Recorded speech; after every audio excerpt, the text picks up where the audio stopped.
सर्वात मोठं कार्य कोणाचं असेल तर माझ्या छत्रपती शिवाजी महाराजांचं आहे.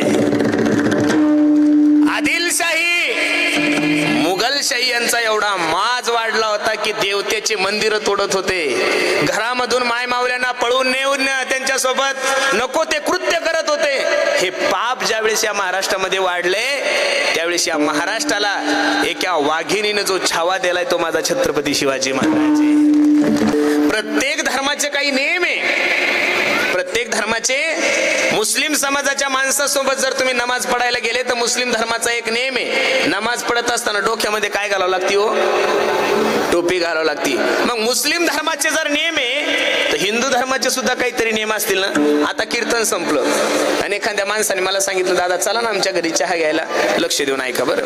कीर्तन संपलं, तुम्ही जर मला चहा घ्यायला तुमच्या घरी घेऊन गेले आणि मी चप्पल घालून जर तुमच्या बैठकीत गेलो, तुम्ही काय विचार करसाल हो, याला कीर्तन करण्याचं नॉलेज पण याला वागायची अक्कल. कारण तुमच्या घराचा एक नियम आहे, तुमच्या बंगल्याचा एक नियम आहे. घरात येत असताना चप्पल कुठं काढावं लागती, दारात काढावं लागती. कुठं काढावं लागती, दारात काढावं लागती. मग तुमच्या घरात येत असताना जर चप्पल दारात काढावं लागती, हा तुमच्या घराचा नियम आहे. तर माझ्या छत्रपतीचा उत्सव साजरा करत असताना, माझ्या धर्मवीर संभाजी महाराजांचा उत्सव साजरा करत असताना, रामनवमी साजरी करत असताना, गुढीपाडवा साजरा करत असताना, हिंदू धर्मातले जेवढे काही सण आहे, जेवढ्या काही जयंती आहे, जेवढ्या काही पुण्यतिथी आहे, त्या घालत असताना हिंदू धर्मानं काही ना काहीतरी नियम घालून दिलेलेच आहेत. मी बसणाऱ्या मंडळीला विनंती करील, तुम्हाला तुमच्या हिंदू धर्माची मान नाही उंचावता आली तरी चालेल गड्या हो, पण तुमच्या हातातून असं कोणतंच कार्य करू नका की जेणेकरून माझ्या हिंदू धर्माची मान खाली जाईल. आपल्याला आवडतं तसा परमार्थ नाही करत जाऊ, देवाला आवडतं तसा परमार्थ करत जा. नाथ बाबा सांगतात, आवडे देवासी तो ऐका प्रकार, आवडे देवासी तो ऐका प्रकार.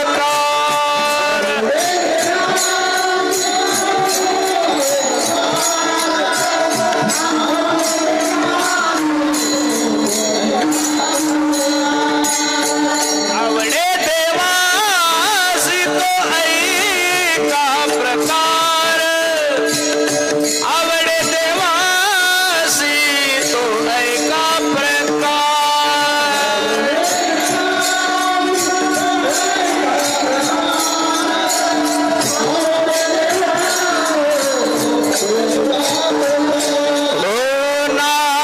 नामाचा उच्चार रात्रंदिवस, नामाचा उच्चार रात्रंदिवस, नामाचा उच्चार रात्रंदिवस, नामाचा उच्चार रात्रंदिवस. तुळशी माळ गळा गोपी चंदन टिळा, तुळशी माळ गळा गोपी चंदन टिळा, तुळशी माळ गळा गोपी चंदन टिळा, तुळशी माळ गळा गोपी चंदन टिळा, गोपी चंदन टिळा. आवडे देवासी तो ऐका प्रकार, नामाचा उच्चार रात्रंदिवस. रात्रंदिवस देवाचं चिंतन करा, हे देवाला आवडतं. इथं जेवढ्या काही माझ्या आई बहिणी बसलेल्या मायानो, थोडं लक्ष द्या माझ्या कीर्तनाकडे. आपल्या नवऱ्याला आवडतं तसं बायकोन वागावं का तुम्हाला जसं आवडतं तसं तुम्ही वागता? कसं आवडतं माय? पतीची या मता अनुसरोनी पतिव्रता, स्वामी काज गुरु भक्ती, पितृवचन सेवापती. आज महाशिवरात्र आहे, बिचारांनी महादेवाला एवढं पाणी घातलं, अरा बिचारा महादेव पाणी पिऊ पिऊ मरायच्या मागे. ते मिश्रा ज्या दिवसापासून महापुराण करायला लागले असता चॅनलवर, ह्या बाया उठले की महादेवाला आहे, उठले की महादेवाला आहे. बरं ठीक आहे, दुसऱ्यापेक्षा तुम्ही महादेवाची सेवा करता यात माझं दुर्भाग्य नाही, तुम्ही दररोज करा, पण घरच्या महादेवाला चहा तर द्यायचा. बिचारा घरच्या महादेवाला आंघोळीला पाणी नाही, किती जरी तुम्ही त्या महादेवाला खरं सांगू का माया हो, तुमचा नवरा हा तुमच्यासाठी सगळ्यात मोठा महादेव आहे. तुम्ही त्याची जर सेवा केली तर बाकीची हीच विष्णूची महापूजा. आणि अनुभव नाही तुझा स्वामी काज हाच गुरुभक्ती, पितृवचन सेवा, पतीची सेवा हीच ईश्वराची सेवा आहे. लक्ष देऊन ऐका. विठ्ठल विठ्ठल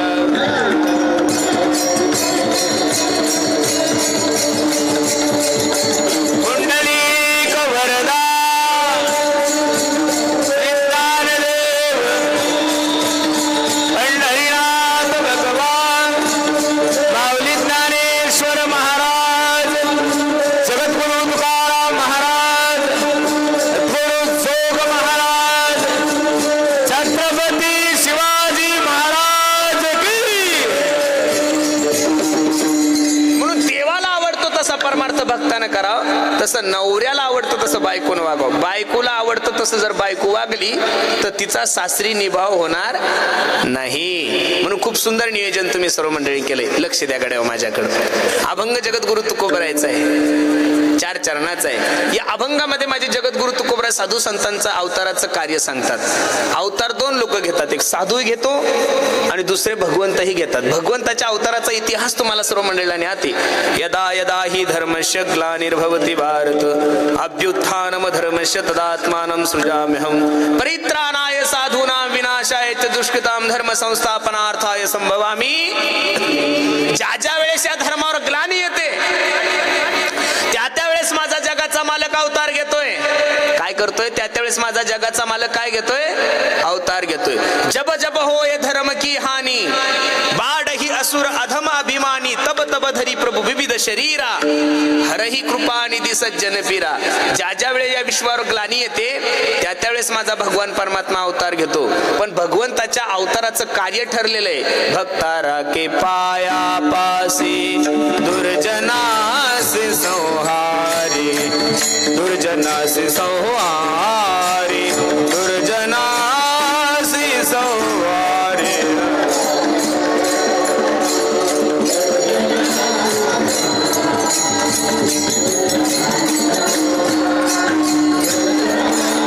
भक्तारा के पाया पासी दुर्जनास संहारी, ओ दुर्जनास संहारी, दुर्जनास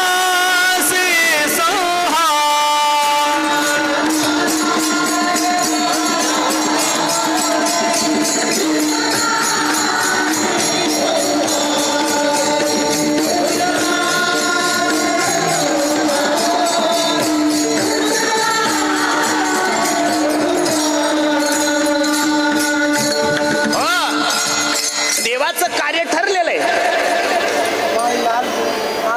थोडं महिला मंडळी थोडं पुढं पुढं सरकता का? आई या बरं थोडं पुढं पुढं. पाठीमागच्या महिलांना जागाच नाही. या पुढे या.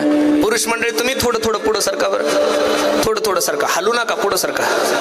नुसतं असं असं नका हलू. पुढे या की थोडं या. मायावर थोडं पुढे या. या या या या या या या थोडं पुरुष मंडळी या पुढं. पाठीमागे तिथं जागा आहे समोर, घ्या पुढं पुढं सरका सगळं मंडळी. विठ्ठल विठ्ठल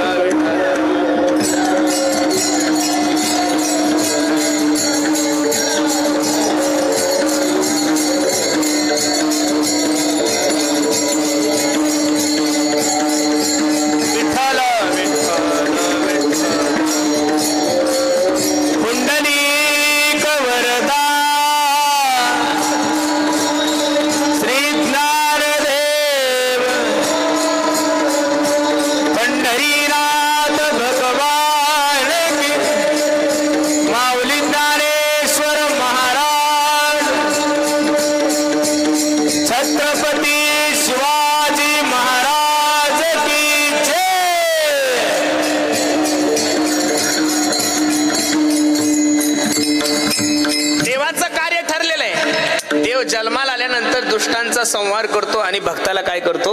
जवळ करतो. पण साधू संतांचं कार्य तसं नाहीये. साधू वाईट माणसाला मारत नाहीये.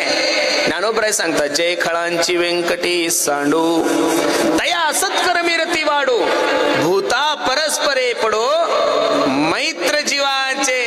वाईटांचा वाईटपणा काढण्यात सर्वात मोठं जर योगदान या महाराष्ट्रामध्ये कोणाचं असेल तर माझ्या ज्ञानोबराय तुकोबरायचं आहे महाराज. वाईट माणसाला मारत नाहीये, उलट वाईट माणसाला जवळ करतात. एक सांगू महाराज, विसोबा खेचरांनी माझ्या ज्ञानोबरायला मधुकरी तर दिलीच नाही, पण मधुकरीच्या झोळीत माती कालवली. याच्या पुढे सांगू का तुम्हाला, विसोबा खेचरांनी माझ्या ज्ञानोबरायला मडकं तर दिलंच नाही, पण ज्ञानोबरायच्या छातीत लात मारली. काय केली? काय नव्हतं करतायत माझ्या ज्ञानोबरायला? अरे जे ज्ञानोबराय रेड्याच्या मुखातून वेद बोलू शकतात, जे ज्ञानोबराय निर्जीव भिंत चालू शकतात, जे ज्ञानोबराय मेलेल्या माणसाला जिवंत करू शकतात, जे ज्ञानोबराय स्वतःच्या पाठीवर मांडे भाजू शकतात, त्या ज्ञानोबराय नुसतं विसोबा खेचराकडे बघितलं असतं तरी जळून भस्म झाला असतं, एवढी ताकद माझ्या ज्ञानोबरायमध्ये होती. पण ज्या विसोबा खेचराने लात मारली छातीमध्ये, त्याच विसोबा खेचराला असा आशीर्वाद दिलाय माझ्या ज्ञानोबरायनी की तेच विसोबा खेचर माझ्या नामदेवरायचे काय झाले हो. म्हणून तर महाराज सांगतात, कृपावंत सुख सिंधू निळा म्हणे ऐसे संत, कृपावंत सुख सिंधू. या जगामध्ये सगळ्यात कृपावंत जर कोण असेल आणि अपेक्षा न करता तुमच्यावर जर प्रेम करणारी जात जर या महाराष्ट्रामध्ये कोणती असेल तर ती फक्त माझ्या ज्ञानोबराय तुकोबरायची आहे. महाराज लक्ष देऊन कीर्तन ऐका. काही राजकारणी लोकांचं भाषण ऐकलं की मला हसू येतं महाराज. त्यांनी माईक घेतलं की त्यांचा हाच धडाका सुरू होतो, हा महाराष्ट्र यानं घडवला, हा महाराष्ट्र त्यानं घडवला. महाराष्ट्र कोणा घडवला नाही माहित मला, पण महाराष्ट्र घडवण्यामध्ये, या महाराष्ट्राला जातीवादापासून वेगळं करण्यामध्ये, या समाजाला एका छत्राखाली आणण्यामध्ये, या समाजाला संघटित ठेवण्यामध्ये, या समाजाला अंधश्रद्धेपासून दूर करण्यामध्ये, या महाराष्ट्रामध्ये जेवढं योगदान माझ्या ज्ञानोबराय तुकोबरायचं तेवढं महाराष्ट्रात कोणाचंच नाही. हे ओपन चॅलेंज आहे आपलं. ही वस्तुस्थिती आहे महाराज. ज्या वेळेस तेव्हा सुद्धा या देशामध्ये माझ्या ज्ञानोबरायची ज्ञानेश्वरी होती, हे मान्य करा तुम्ही. जगद्गुरु तुकोबरायचा गाथा सुद्धा होता. अरे आता कॉलेजेस आहे, आता विद्यापीठ आहे, आता युनिव्हर्सिटी आहे, आता मोठे मोठे IT पार्क आहे, आता मोठे मोठे कॉन्व्हेंट आहे, आता मोठे मोठे विद्यालय. ज्या काळामध्ये शाळा नव्हत्या, ज्या काळामध्ये शाळा नव्हत्या, ज्या काळामध्ये युनिव्हर्सिटी नव्हत्या, ज्या काळामध्ये विद्यापीठ नव्हते, ज्या काळामध्ये मोठे मोठे कॉलेजेस नव्हते, त्या काळामध्ये लिहिलेली ज्ञानेश्वरी आता MA BEd झालेल्या माणसाला सुद्धा वाचता येत नाही. हे ज्ञानोबरायच्या जीवनाचं वैभव आहे महाराज. तुकोबरायांनी त्या काळामध्ये लिहिलेल्या गाथा अजून सुद्धा कीर्तनकार मरायला लागले सुद्धा तरी एका अभंगाचा अर्थ कीर्तनकाराला सांगता येत नाहीये. हे ज्ञानोबराय तुकोबरायांनी समाजाला दिलेलं मोठं योगदान आहे आणि याच्या बदल्यात आपण ज्ञानोबराय तुकोबरायला काहीच दिलं नाही महाराज. या महाराष्ट्राची सगळ्यात मोठी खंत ही आहे की माणसं जिवंत असेपर्यंत माणसाचं महत्व लोकांना कळतच नाही. गाड्या माणूस किती चांगला होता हे कळण्यासाठी त्या बिचाऱ्याला मरावं लागतं. माणूस किती गोड होता, माणूस किती चांगला होता हे कळण्यासाठी समाजात काय करावं लागतं? मरावं लागतं. सिंधुताई सपकाळ ही अनाथाची माय होती, हे महाराष्ट्राला कळण्यासाठी त्या बिचारीला मरावं लागलं. महाराज काय करावं लागलं? मरावं लागलं. स्टेटसद्वारे कळालं की ही अनाथाची माय होती. नाही तर जिवंतपणे इथं बसणाऱ्या 80% लोकांना सुद्धा माहित नाही त्या मायमाऊलीचा आश्रम कुठे आहे. तिनं किती गोरगरीब मुलींचा सांभाळ केला हेही माहित नाही. तिने किती अनाथ मुलींचे लग्न लावले हे सुद्धा माहित नाही. मेल्यानंतर स्टेटसद्वारे कळाले की ही बिचारी अनाथाची काय होती? माय होती. म्हणून बसणाऱ्या मंडळीला माझी विनंती आहे, जिवंतपणे समजून घेत जाय बाबा. मेल्यानंतर काय फायदा आहे महाराज? लोक जिवंतपणे मायबापाला वृद्धाश्रम मध्ये ठेवतात, जिवंतपणे मायबापाला भाकरी देत नाही, कोठ्यात ठेवतात आणि मेल्यानंतर मग आमचं कीर्तन म्हणजे कीर्तनकार येणार का, ऐकणारे येणार का? आणि गायक वादकाचा काही विषय नका घेऊ, कारण ते अगोदरच गेलेले असतात, कारण पंचपती अगोदर सुरू केलेली असते ना त्यांनी.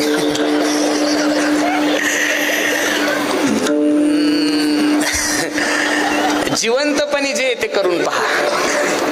जिवंत कभी प्यासे को पानी पिलाया नहीं, बात अमृत पिलाने से क्या फायदा. जिवंत आहे तोपर्यंत पाणी द्या. महाराज साधू संतांचं कार्य, साधू संतांच्या अवताराचं कार्य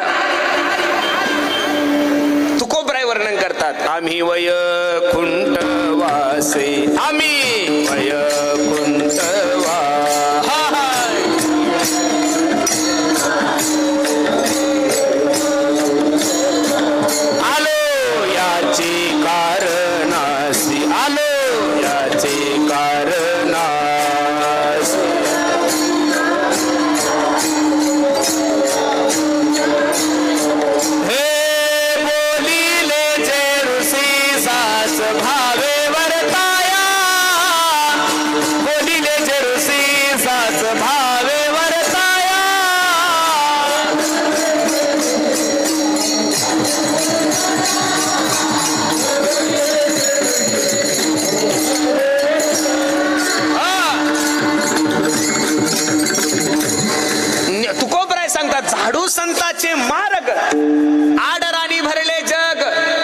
उद्दिष्टाचा भाग शेष उरला तो सेवू.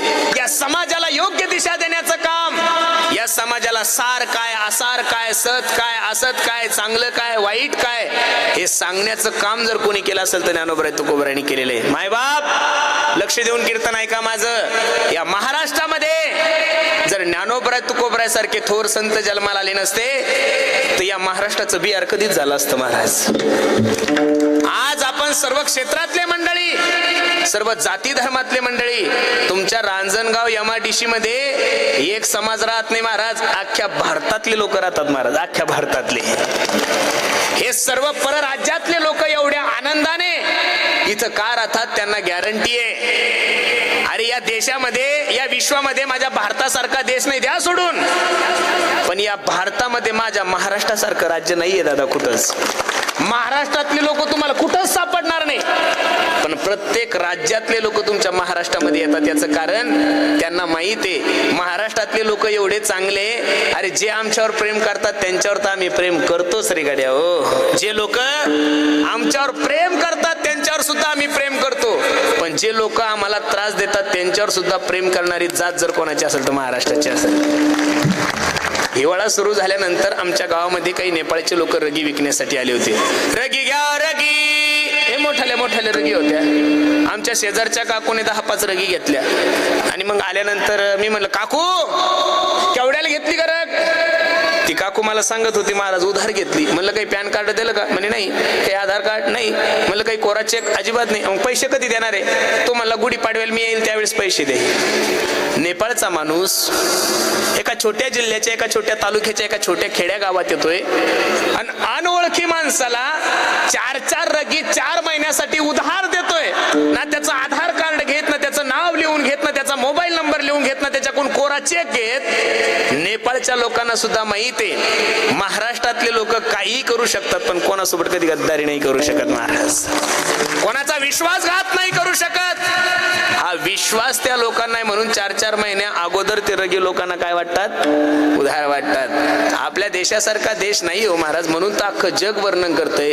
हो जहा डाल डाल पर सोने की चिड़िया करती है बसेरा, हो भारत देश है मेरा, हो भारत देश है मेरा. जय हो.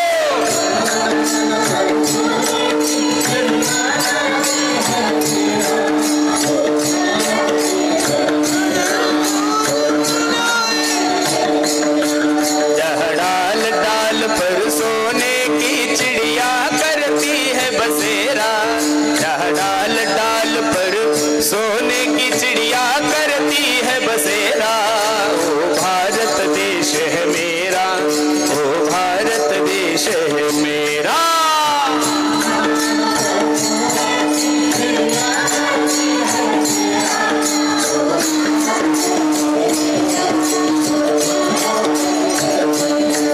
जहाँ सत्य अहिंसा और धर्म का पग पग लगता ढेरा, जहाँ सत्य अहिंसा और धर्म का पग